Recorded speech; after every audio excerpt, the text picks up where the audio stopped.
Good morning, ma'am. Good morning.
Good afternoon ma'am.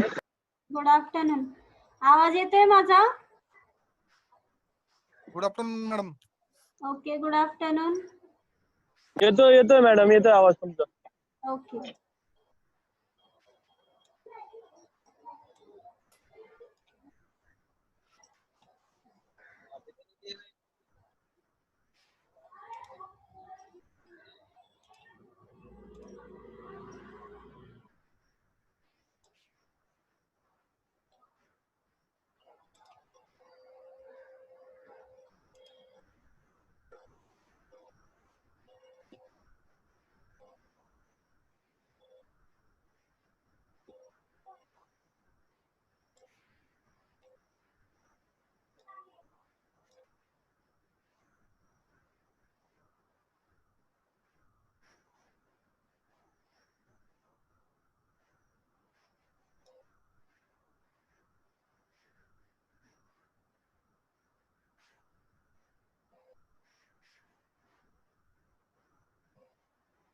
So in last few lectures, we are dealing with air and air pollution.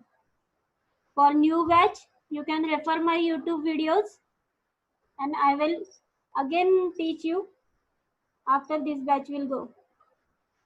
So we are dealing with air and air pollution. The main topic was environment and health.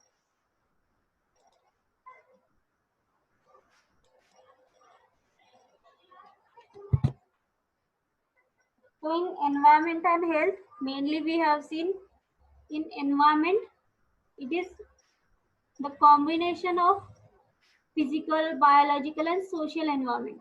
The environment means any material or immaterial things which is surrounding us. So it will include physical environment, biological environment and social environment, in which we have started with physical environment. We have seen about water pollution. We have also completed air and air pollution.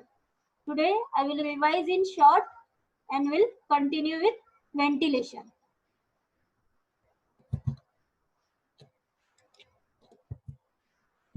So in air, we have seen these functions of air like life-giving oxygen, body cooling.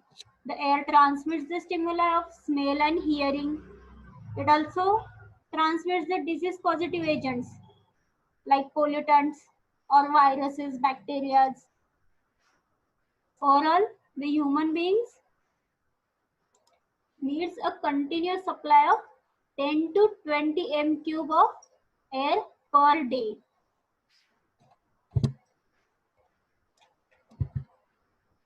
We have seen about composition of air.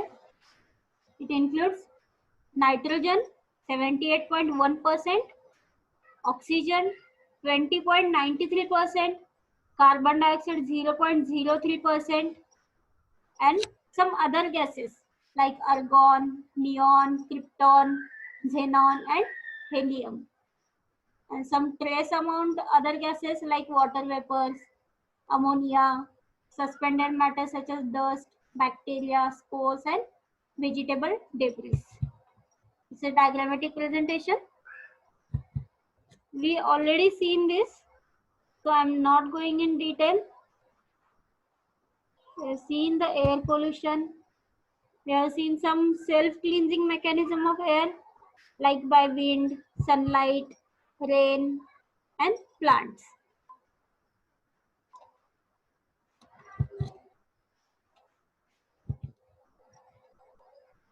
Seen about air of occupied room. When air is occupied in the room, there are some changes, some chemical changes and some physical changes. In chemical changes, the important changes, there is an increase of carbon dioxide and decrease of oxygen. And physical changes like rise in temperature, increase of humidity, decrease of air movements, body odor, and bacterial pollution. So all these chemical and physical changes leads to decrease in comfort, decreased health, and decreased efficiency of person. Like there is a feeling of suffocation and discomfort. Sometimes there is also complaints of headache, drowsiness, and inability to concentrate. There is also risk of droplet infection in occupied room. Yes, Sagar, what happened? You can message me personally. I am revising this topic for your batch. I will take it again.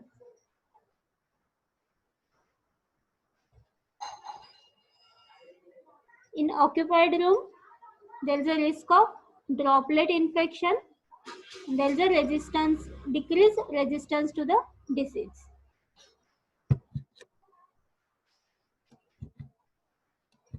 Let me see this.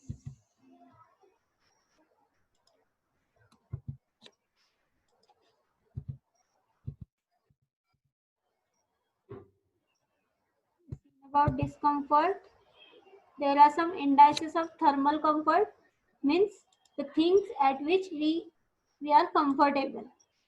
It's like air temperature and humidity, cooling power, effective temperature, corrected effective temperature. This is sweat rate, comfort zone. We have seen about air pollution. The phenomenon called pollution is an inescapable consequence of presence of man and his activities. The definition of pollution, very important for 2 marks. The term air pollution signifies the presence in the ambient atmosphere of substance like gases, mixture of gases, and some particulated matters, and that substances are generated by activities of man.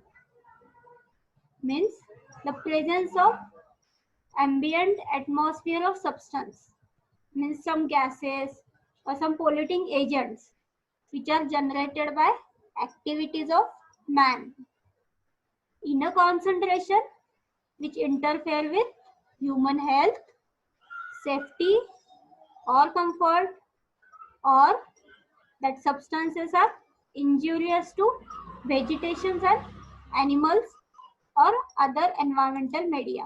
This is the definition of air pollution. Means it is the presence of ambient atmosphere of substance. Substances like gases, some polluting agents which are generated by activities of man in a concentration that interfere with human health, safety, and comfort.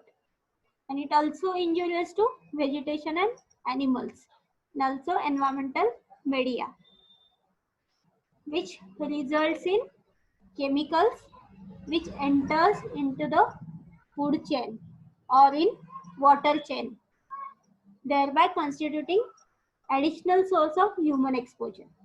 Means air is already source of human exposure, but that chemicals also enters into the food chain and drinking water.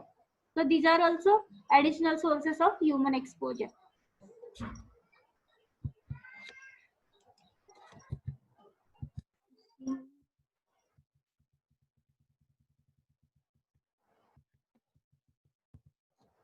I've seen about sources of air pollution like automobiles, industries, domestic sources, tobacco smoke, and some miscellaneous sources.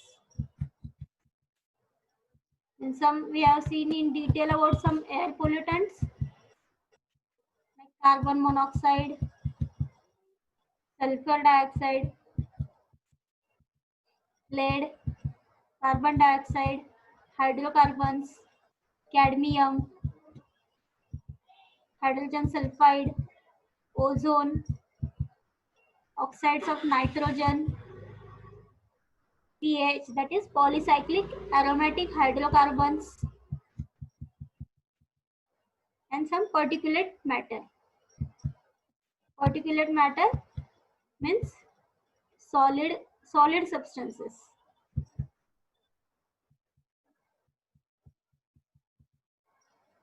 We've seen about indoor air pollution.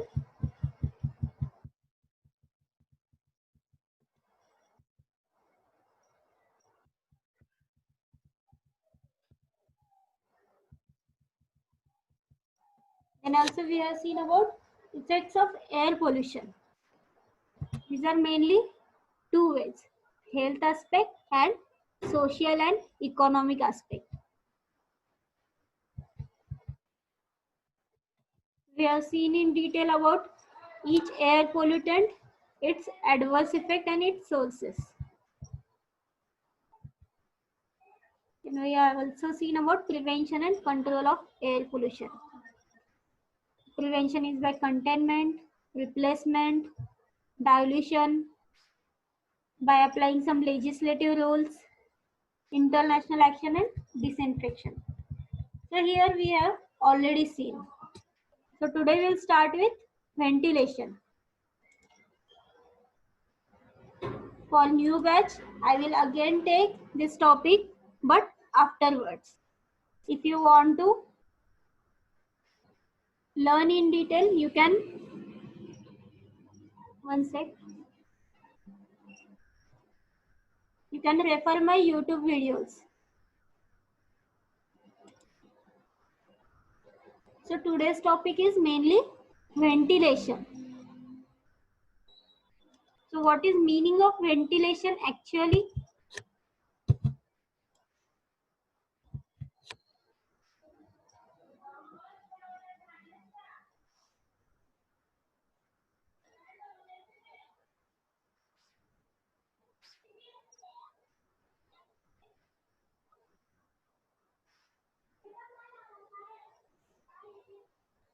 So modern concept of ventilation implies not only the replacement of vitiated air, vitiated means infected air. So we have seen about prevention of air pollution, in which we have seen about vitiated air. So the meaning of ventilation is not only the replacement of vitiated air by the supply of fresh outdoor air, but also the control of quality of incoming air with regard to its temperature, humidity and purity, with a view to provide thermal environment that is comfortable and free from risk of infection. So what is the concept of ventilation? The meaning of ventilation is not only the replacement of vitiated air by the supply of fresh outdoor air, but also control of quality of incoming air with regard to its temperature, humidity and purity, with a view to provide thermal environment that is comfortable and free from risk of infection.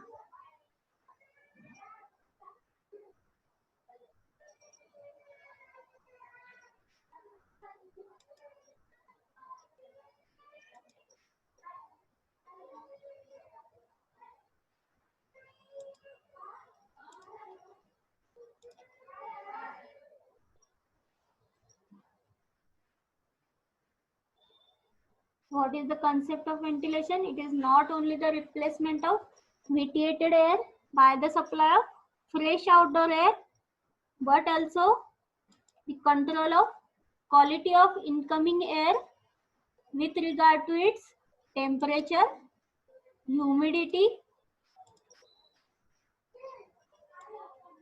and purity,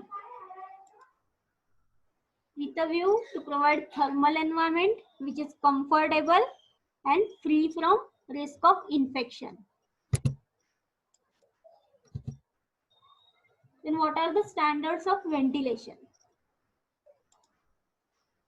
How to provide ventilation? As it is very variable with the place to place. So fixing of standards of ventilation, it is very difficult. But there are some standards which are used like cubic space, air change and floor space. We'll see in detail.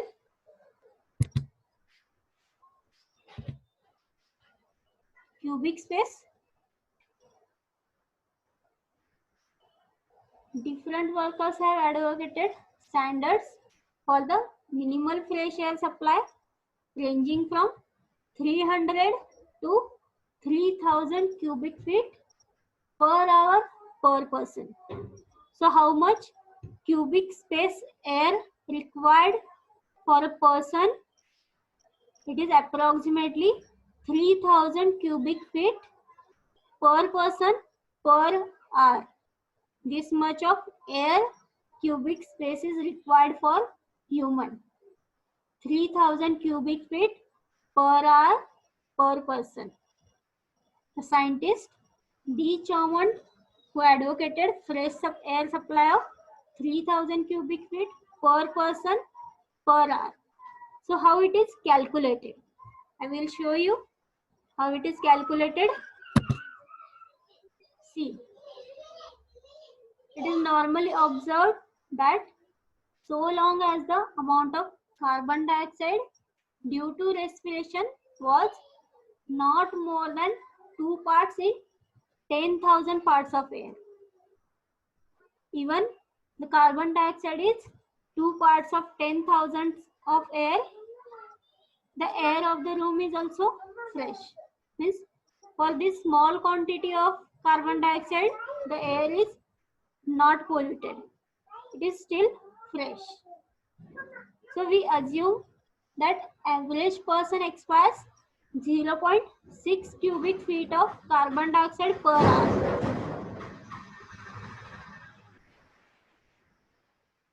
So we are assuming that average person expires 0.6 cubic feet of carbon dioxide per hour and that of 0.0002 cubic feet of carbon dioxide in 1 cubic feet of air as the permissible impurity.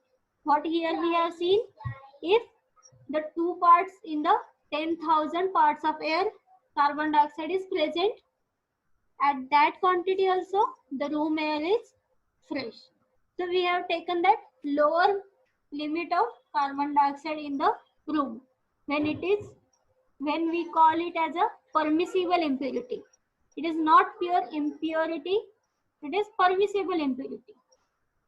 So what we have assumed, that average person expires 0.6 cubic feet of carbon dioxide per hour and that limit permissible impurity of carbon dioxide is 0.0002 cubic feet. So we will calculate like 0.6 upon 0.002 carbon dioxide. So it will come as a 3000 cubic feet, which is required by a man at rest per hour. So how much air the normal average person requires? 3000 cubic feet of air per hour.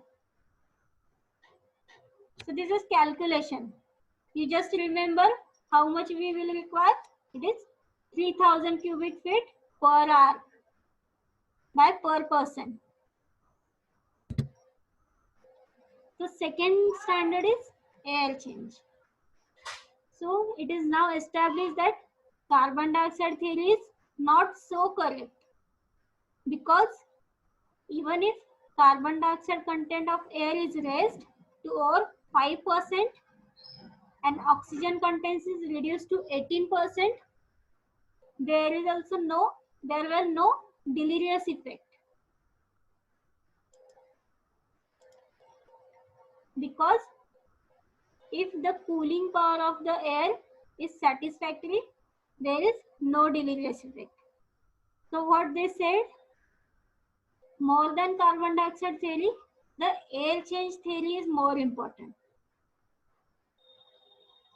Why? Because if carbon dioxide content is raised over 5% and oxygen content is reduced to 18%, there were no deleterious effect on human beings. So they have given importance to air change. So how air change will work? We'll see. So it is recommended that in the living room, there should be 2 or 3 air changes in 1 hour. Air change means the outside air will come inside the room and inside air will go outside the room. So air change. So they have said that in living room there should be 2 or 3 air changes in 1 hour. And in workroom and assembly, there are 4 to 6 air changes. If the air change is more frequent, that is more than 6 times in 1 hour, it is likely to produce draft, which should be avoided. So the maximum air change in the room, it should be 6 times. If any doubt, you can message me personally.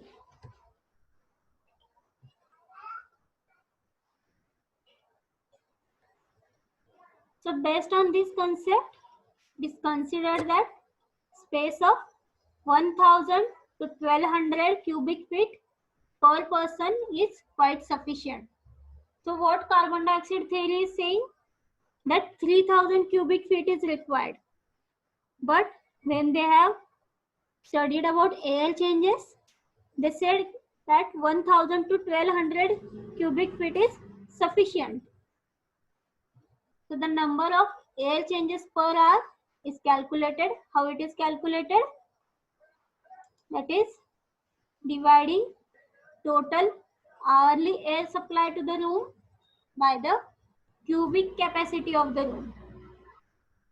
The air changes per hour is calculated by dividing the total hourly air supply to the room by the cubic capacity of the room. So it may be 4 times, 5 times, 6 times. So it is calculated.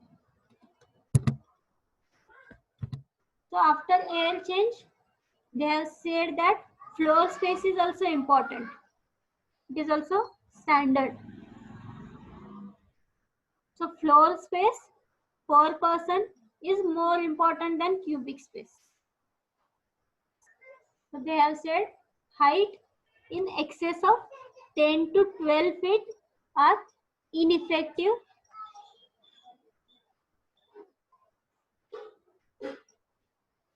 Heights in excess of 10 to 12 feet are ineffective from the point of view of ventilation. Why? Because the product of respiration tends to accumulate in the lower levels of the room, so that the 10 to 12 feet height is not required. So how much should be height? So therefore, in calculating cubic space requirements, heights over 10 to 12 feet are not taken into the account. The optimum floor space requirement per person is vary from 50 to 100 square feet only. So the per person requirement of floor space is 50 to 100 square feet. And what are the types of ventilation?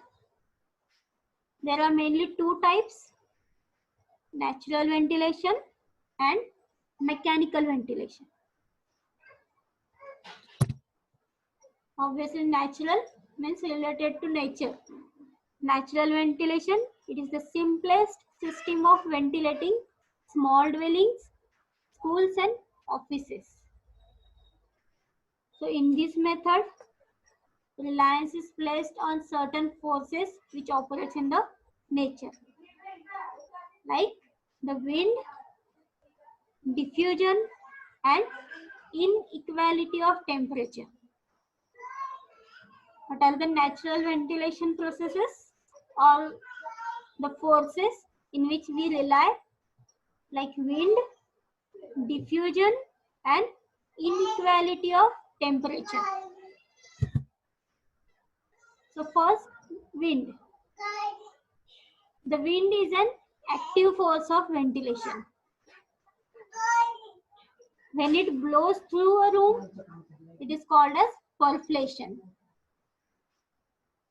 And when there is a obstruction, bypass, and it exerts a suction action at its tail end, it is called as aspiration. It is compared with normal phenomenon. That is aspiration means to suction, to suck out, or perflation means to blow. जे आपण जे blow करतो, air जर आपण outside blow करत असेल तर त्याला आपण परफ्लेशन म्हणतो, पण जेव्हा आपण सक्शन करतो त्याला आपण एस्पिरेशन म्हणतो. Same phenomenon is apply here. Like when wind blows through a room, it is called as perflation. But when there is any obstruction or bypass, and when it exerts suction action, it is called as aspiration. So doors and windows facing each other provide cross ventilation, so that back-to-back houses do not permit cross ventilation. Therefore, there is a construction is not allowed. But nowadays, there is back-to-back houses. So there is a problem of natural ventilation. So there is a requirement of mechanical ventilation. Second air force is diffusion. Air passes through the smallest openings or spaces by diffusion. So this is slow process. It is not so relied upon source of means of ventilation. So it is not so reliable. Then inequality of temperature. Air flows from this normal rule. The air flows from high density to low density. Means high temperature to the low temperature in simple language. So air flows from high density to low density. When the air temperature or air is slightly heated, it escapes from openings which are provided high up in the room. Means that the air flows from down to up when air is heated. And the outside air, which is cooler and more dense, will enter the room through the inlets which are placed low. This is normal rule that air flows from high temperature to low temperature or high density to low density. When air is heated slightly, it escapes from the openings which are provided high up in the room. And the outside air, which is cooler and more dense, will enter the room through the inlets which are placed low. So the greater the temperature difference between outside and inside air, greater the velocity of incoming air. Velocity, speed of the air. The greater the temperature difference, greater the speed of the air. So in the tropic areas, the outside air may be hotter than the inside, and the reverse action may take place. So these properties of the air are utilized to the best advantage by the proper location of windows, doors, ventilators, and skylights. The chief drawback of natural ventilation is that it is not possible to regulate the velocity of incoming air, nor to adjust its temperature or humidity. It is not in our hand. So it is the chief drawback of natural ventilation. That is, we cannot regulate the velocity of incoming air, or we cannot adjust the temperature or humidity of the air. It is natural, so it is not in our hand. So it is chief drawback of natural ventilation.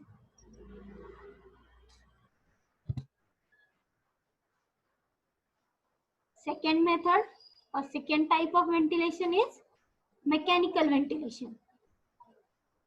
Mechanical or artificial ventilation, the following types like exhaust ventilation, plenum ventilation, balanced ventilation, and air conditioning.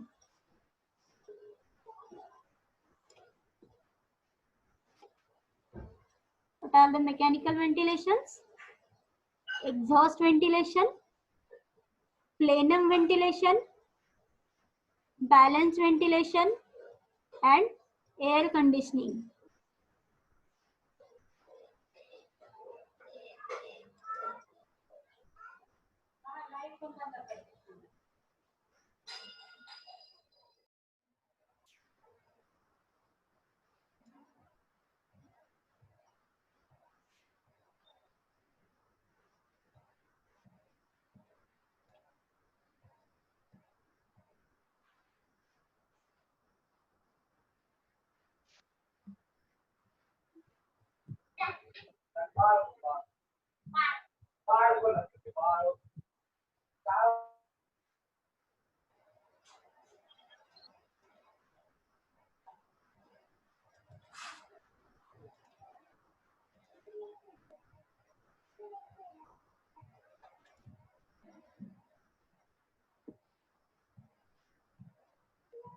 The mechanical ventilations, mechanical or artificial ventilation is of different types like exhaust ventilation, plenum ventilation, balanced ventilation, and air conditioning.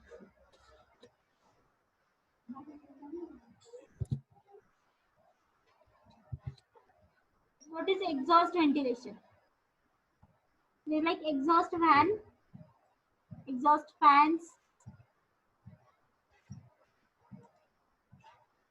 So in this system, air is extracted or exhausted to the outside by exhaust fans. Usually, these are driven by electricity. You can see in the image, exhaust fans are used in many homes or many industries.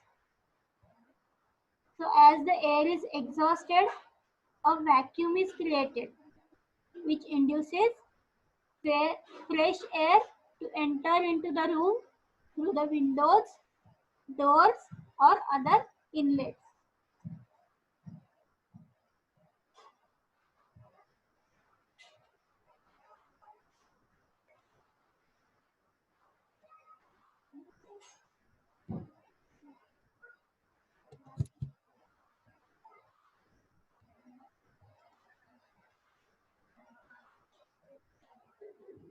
So due to use of exhaust fans, the air is exhausted or extracted or removed.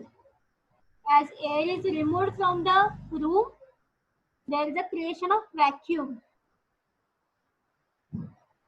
which allows fresh air to enter into the room through the windows, doors, or any other inlets. So exhaust ventilation is generally provided in large halls, auditoriums for removal of vitiated air.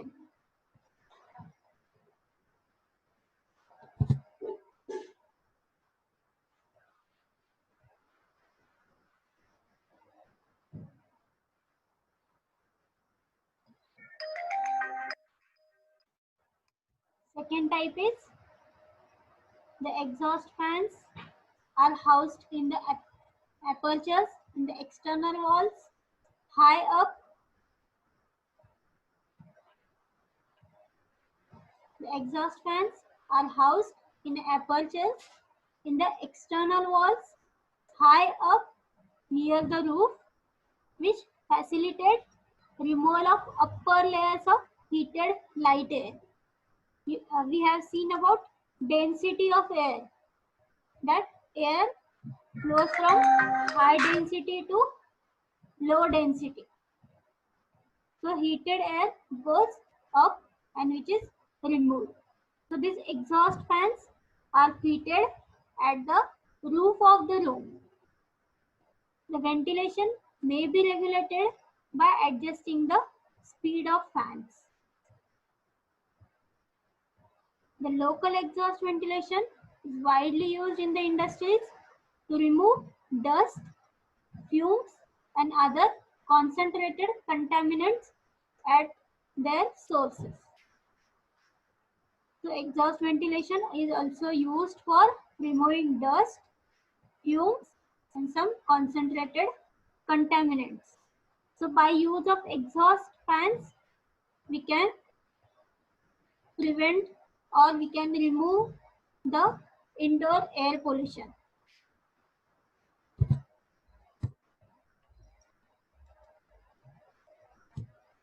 Then second type is plenum ventilation.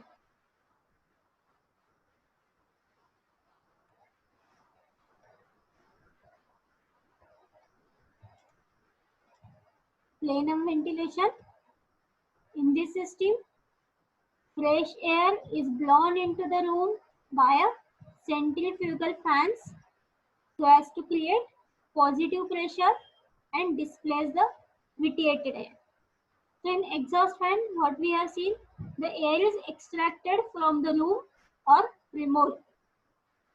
But in the plenum ventilation, the fresh air is also blown into the room and vitiated air is exhausted from the room. So it acts by two ways.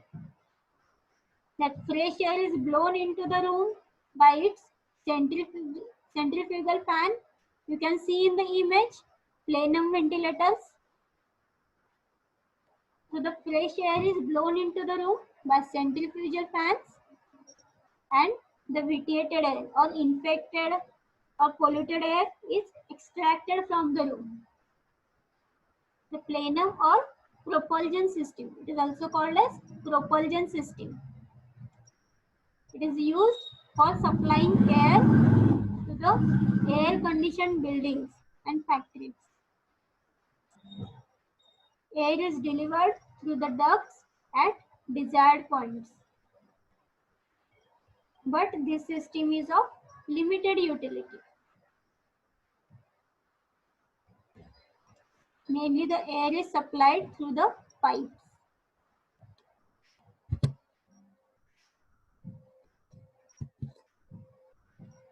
And third type of mechanical ventilation is balanced ventilation. It is the combination of exhaust and plenum system of ventilation. So here both fans are used, that is exhaust fans and plenum fans. The blowing fan are balanced by the exhaust fans. So here we can create the system like natural ventilation by fitting the both type of fans. That air is coming inside also and going outside also. So it is balanced ventilation. And fourth type is air conditioning. ACs, air conditioning, it is defined as definition of air conditioning.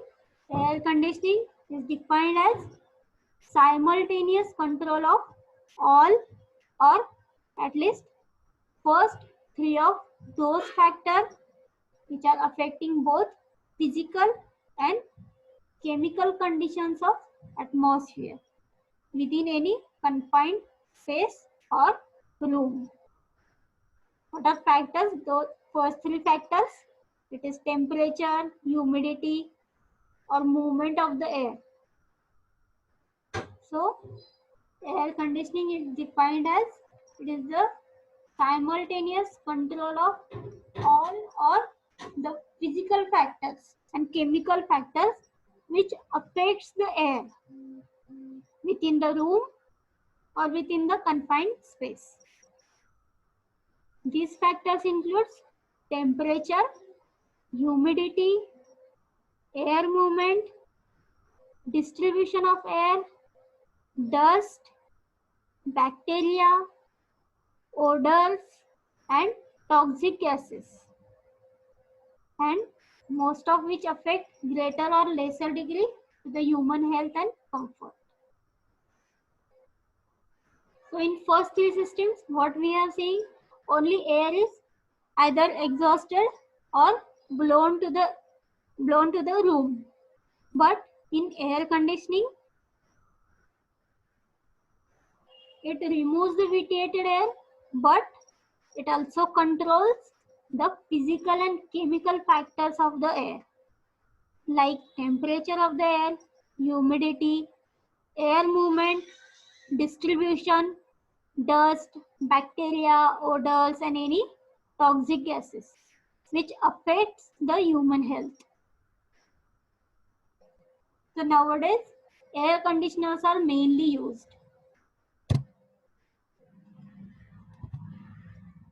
So air conditioning is very popular in large institutions, hospitals, industries, and dwellings. So its use in operation theater is of particular value in control of pathogenic organisms in the air. We have seen that in operation theater there is an air conditioner or central air conditioner we are seeing. So it is very important in operation theaters for removing the pathogenic organisms. So the air is filtered and drawn into the air conditioner system from the room. So it works combinedly like exhaust fans, like plenum ventilators, and with that it controls the physical and chemical factors of the air.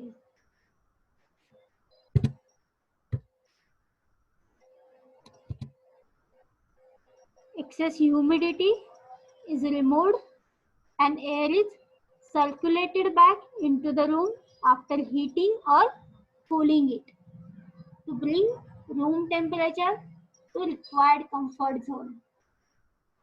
So in AC, we have the option of adjusting the temperature, that when we require the heating or cooling, we can adjust it.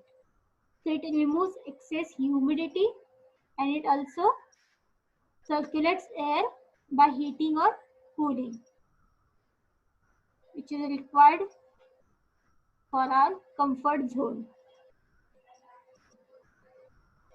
Mixing some percentage of fresh air with recirculated air is regulated. So air conditioners, where it is used, like large institutions or hospitals,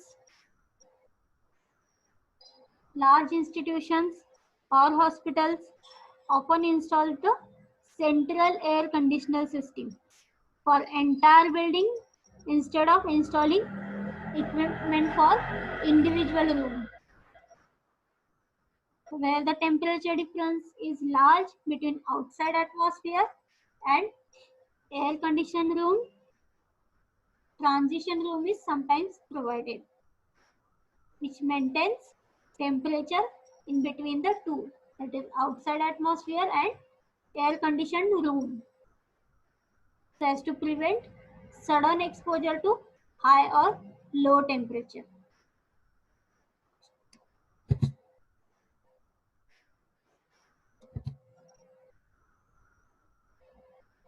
Thank you. Any doubt here? We'll revise in short. It is ventilation. The modern concept of ventilation, it is not only the replacement of vitiated air by the supply of fresh outdoor air, but also control of quality of incoming air, with regard to its temperature, humidity, and purity, with a view to provide a thermal environment which is comfortable and free from risk of infection. Very important, for it can come for 2 marks. The concept of ventilation implies not only the replacement of vitiated air by the supply of fresh outdoor air, but also control of quality of incoming air with regard to its temperature, humidity, and purity, with a view to provide a thermal environment that is comfortable and free from risk of infection. We have seen standards of ventilation. It is very difficult to provide some standard, but some standards are used like cubic space, air change, and floor space. So in cubic space, we have seen that 3000 cubic feet per person per hour is required. 3000 cubic feet. It is based on carbon dioxide theory. How much carbon dioxide is expired by the human beings, like that. We have seen. So you just remember, according to carbon dioxide theory, the cubic space required is 3000 cubic feet per hour. एका तासाला 3000 cubic feet cubic space पाहिजे for human beings. Second concept was air change. So at least in living rooms there should be 2 or 3 air changes, or in workroom or assemblies there is 4 to 6 times air change. So based on this air change concept, this says that only 1000 to 1200 cubic feet is quite sufficient. How it is calculated? The number of air changes per hour is calculated by dividing total hourly air supply to the room by the cubic capacity of the room. So it should be 5 to 6 times air change per hour. Then floor space, the height which is excess than 10 to 12 feet, it is not required. The requirement is only 50 to 100 square feet per person. The floor space required is 50 to 100 square feet. Then we have seen about types of ventilation, like natural ventilation and mechanical ventilation. Natural ventilation, it is the simplest system of ventilating small dwellings, schools and offices. Certain forces which are used like wind, diffusion, inequality of temperature.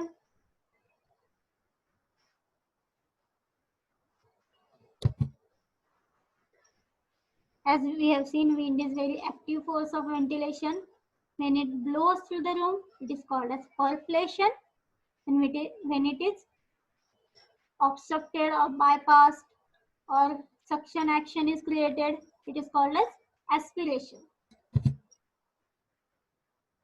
The doors and windows which are facing each other, it provides cross ventilation. And diffusion is not so much important in ventilation. The inequality of temperature, we have seen that air flows from high density to low density.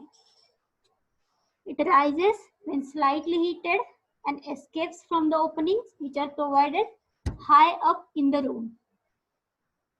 The outside air, which is cooler and more dense, will enter in the room through the inlets which are placed low. When there is a greater temperature difference between outside and inside air, the greater the velocity of incoming air. The main chief drawback of natural ventilation is it is not possible to regulate the velocity of incoming air, and we cannot also adjust the temperature or humidity of the air. So it is the major drawback of natural ventilation. What is mechanical ventilation? It is artificial ventilation. So it is the following types like exhaust ventilation, plenum ventilation, balanced ventilation, and air conditioning. Exhaust ventilation. In this system, air is extracted or exhausted to the outside by exhaust fans, which are usually driven by electricity. The air is exhausted from the room and the vacuum is created in the room, which allows or which induces fresh air to enter to the room through the windows, doors, or any other inlets. This exhaust ventilation is generally provided in large halls, auditoriums for the removal of vitiated air. Vitiated air, it is infected or polluted air. The exhaust fans are housed in apertures in the external walls, usually high up near the roof, which is facilitate removal of the upper layer of heated light air. So the ventilation may be regulated by adjusting the speed of fans. The local exhaust ventilation is wisely used in industries to remove dust, fumes, or other concentrated contaminants. Then plenum ventilation. In this system, fresh air is blown into the room by its centrifugal fans so as to create positive pressure and displace the vitiated air. You can see in the image the plenum ventilators.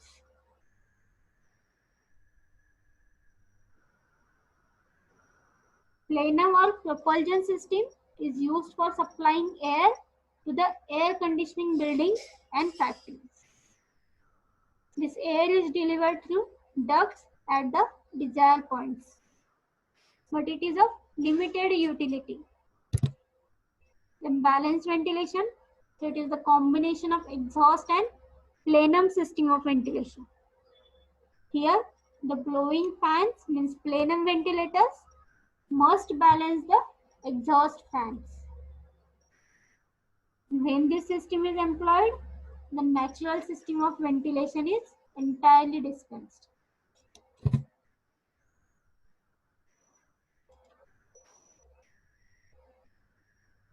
Then last is air conditioning.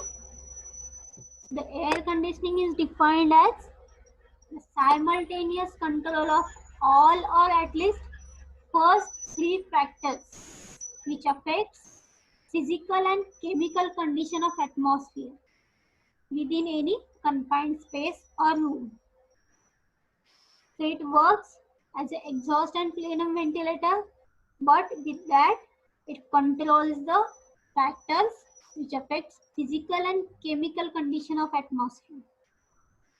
These factors includes temperature, humidity, air movement, distribution of air, dust, bacteria, odors, and toxic gases, which affects in greater or lesser degree to the human health and their comfort.